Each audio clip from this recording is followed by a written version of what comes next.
नै दाख्लै जिहेतु घटना जादोंमोन ना स्कुलाव थामनेल आरो टाइटलखौ नायनानै निस्सय मिथिखाबाय जानो हागौ दिन टपिकआ मा टपिक जागोन नङा होमबा लोगोफोर जोंहा थांनाय समावबो माने ओरैबायदि माने बेले बेजे जागासिनो दं माने मोनसे बाक्सा जिल्लानि जपादं होननाय गामिनि हाइ स्कुलाव माने ओरैबायदि गिख्रंथाव जाथाय माने जोंहा फरायसुलिफोरनि देहायाव हाबबाय थानायखौ नुनो मोन्दों लोगोसेयै नोंथांमोना गमामायैनो रियेल बाथ्राखौनो रायलायगोन आरो रियेल बादि भिडिअखौनो रायलायगोन बिनि सायाव मा एक्सन लानाय जायो नोंथांमोननि सिगाङाव शेयार खालामनो हागोन नोंथांमोना ससे क्लिप भिडिअखौ नायलांग्रोबानो जाबाय। नै दाख्लै जिहेतु घटना जादोंमोन ना स्कुलाव मोदाय हमनाय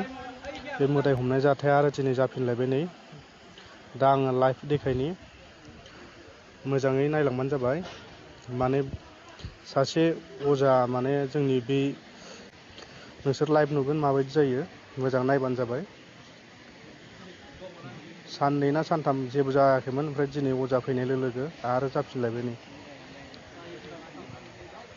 मोजां नाय नोंसोरो लाइभ नुगोन दसे उनावनो थासारिया माबायदि जागोन तामुलपुर समस्टिनि एमएलए बिश्वजित दैमारि बिथाङा बे अजाखौ हरदोंमोन बे स्कुलाव ओमफ्राय दा अजाया हिन्जावसाफोरखौ जारिगासिनो दं आरो बेबायदि समावनो दा थासारिखौ मोजां नुदों ओमफ्राय दसे उनावनो गोलैदों जलदब जलदबनो बेबायदि आरो थासारिया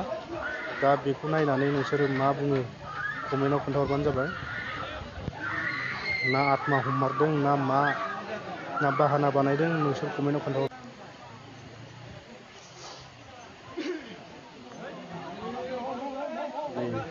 नै नुदोंना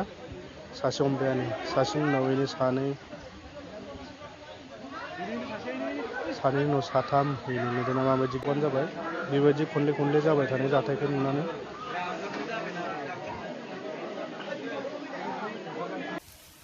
लोगोफोर नोंथांमोना ससे क्लिप भिडिअखौ नायनानै निस्सय मिथिखाबाय जानो हागौ जोंहा थासारि बिराद गरम गरम आरो लोगोसे बिराद गिथावना मानो होनोब्ला जोंहा आत्मा हाबनानै फरायसुलिफोरनि देहायाव आत्मा हाबनानै गासै रायजो राजा बिमा बिफाखौ लानानै टिचारफोरखौ लानानै गासैबो सावरायनाय जादों बिनि गेजेराव सासे कबिराज लानाय जादों बे कबिराजनि गेजेरावनो आखु कबिराजा माने ओरैबायदि मन्त्रजों दै गोथार सान्थि सारनायावबो माने जोंहा फरायसुलिफोरनि आत्मायाव देहायाव आत्मा हाबनायखौ नुनो मोन्दों नङा होमबा लोगोफोर बिनि सायाव फंसे गोख्रों थांखि लानांगोन जों माने ओरैबायदि गोख्रों थांखि लानांगोन आंनि बुंनाय बाथ्राफ्रा जायाबो जानो हागौ लोगोसे नोंथांमोना साइबिजिर खालामना नायबानो जाहैबाय बै बाक्सा जिल्लानि जपादं होननाय गामिनि हाइ स्कुलनि सारमोन आरो लोगोसे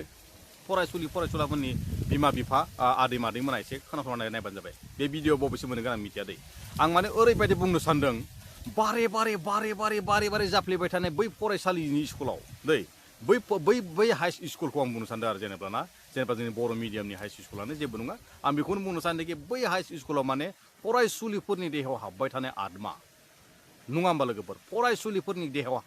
हाबबाय थानाय आत्माखौ जोङो दिनैसिम होखारनो हायाखै नाथाय मानो हायाखै जोंहा बहुद अजाफोर थांबाय फिसाजोफोरनो फिसालाफोरनो जों फरायसुलि फिसाजोफोरनो बिमा बिफाफोराबो माने गिदिर ताबिज गानहोबाय नाथाय मोनसेबो खाथियाखै मानि थाखाय खाथियाखै नाथाय गमामायैनो जानो हागौ बेयाव सोरनिबा आरो जिउखौ लांनो जुजिबाय थादों जानो हागौ नङा होमबा लोगोफोर बिनि थाखाय गासैबो सेफटि गिनायनि थाखाय मोनसे जोङो संगठनखौ लानानै मिडियाखौ लानानै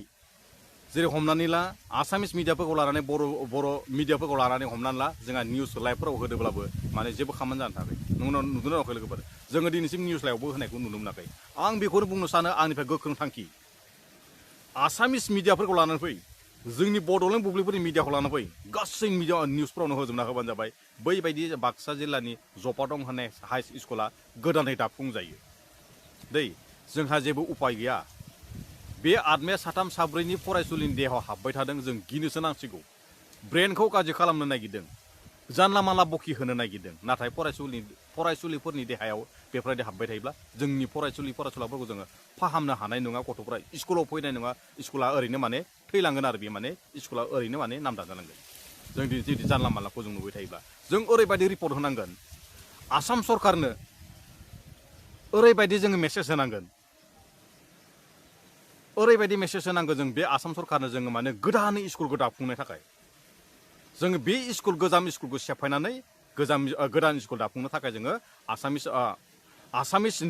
आसामिस निउसजों लोगोसे जोंनि बड'लेण्ड बुब्लिनि निउसजों जों मोनसे फोसावलाय जोङो शेयार खालामनांगोन नाथाय थाबैनो जोङो बेखौ माने स्कुल गोदान दाफुंनो हायो बै जोंहा हेमन्त मामा सारनिसिम थाबैनो भिडिअ मोनहैयो निउसआव मोनहैयो जोंहा हाग्रामा सारनिसिम मोनहैयो जों बेखौ सावरायनानै मोनसे फोसावलाय हरनांगोन अब्लानो जोंनि बे स्कुला गोदान दाफुंनो हायोब्ला जोंनि जेसेबांखि फरायसुलिफोरा जोंना मोजाङै थाफिननो हागोन नाथाय बै जायगायाव जिबायदि हाबबाय दं बे एरियायाव हाबबाय दं बे एरियाखौ जोङो दिनैसिम गिदिर गिदिर तान्त्रिक लाबोनानै गिदिर गिदिर अजा लाबोनानै बै जायगाखौ जों दिनैजों माने हदखानो हायाखै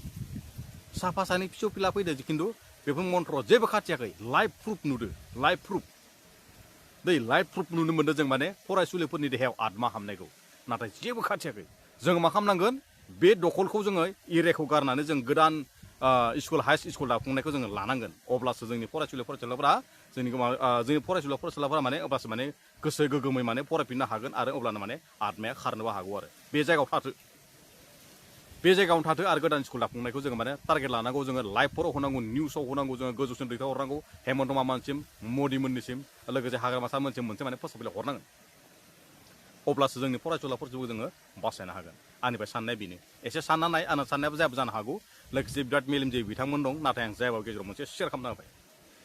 दिनैसिम जोङो बिराद आलाय सिलाय नुदों गथ'फोरखौ बेफोरबायदि बैसोआव आत्मा हाबजायोब्ला